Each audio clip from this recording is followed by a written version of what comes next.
Bonjour, bienvenue sur notre chaîne YouTube que je reprends maintenant puisque on a décidé de reprendre la deuxième partie de notre plan quand on s'est installé dans le coin. On souhaitait une maison écologique et avoir une vie le plus éthique possible. Bon, là on s'est un peu laissé aller, on va dire, parce que bon, la maison est finie.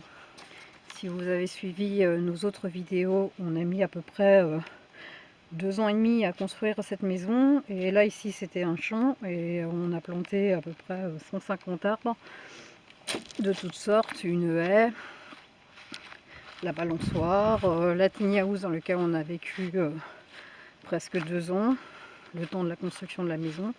Donc tout est fini, il n'y a plus rien à faire de ce côté là.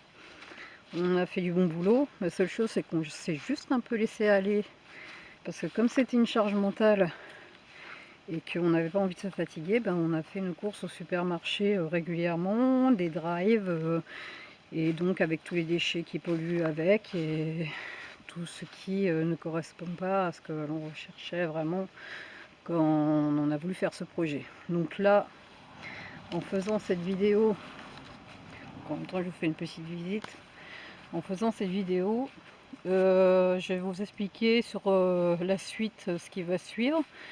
Comment on va s'y prendre pour réduire un maximum nos déchets, ne plus en avoir quasiment. Parce que la poubelle jaune, il ne faut pas se leurrer, c'est quand même un polluant et on sait très bien que tout n'est pas recyclé. Donc si on peut réduire ça au maximum, on a déjà un compost, on a des choses qui sont déjà mises en place. On a pas mal de fruitiers, on a à peu près une quinzaine de fruitiers sur le terrain. On a déjà un potager.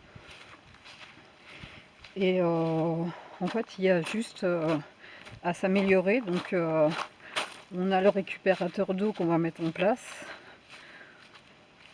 Là, ici, sur le côté de la tiny house, on va installer un poulailler et mettre 2 ou 3 poules.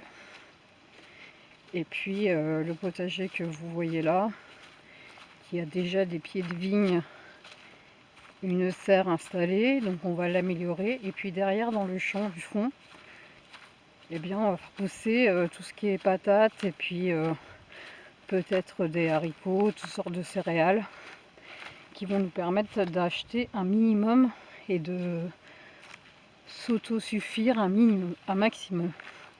Après, on sait très bien qu'on n'arrivera pas à être autosuffisant complètement. On ne peut pas tout fabriquer, donc on va acheter à des producteurs locaux le plus possible, du vrac.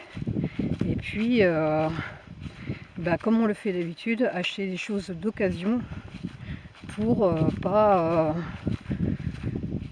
agrémenter la société de surconsommation actuelle. Donc voilà notre projet. Et je me suis donné 1 an pour tout mettre en place. Je pense que je vois large, parce qu'on a déjà pas mal de choses qui sont mises en place. C'est plus, on va dire, la charge mentale que je vais essayer de mener de manière optimale pour éviter que justement ça me prenne la tête et que j'ai plus envie de le faire. Et donc une organisation, une chronologie, un planning, des budgets respectés et toute une organisation pour pouvoir mettre ça en place. Voilà, la suite dans les prochaines vidéos.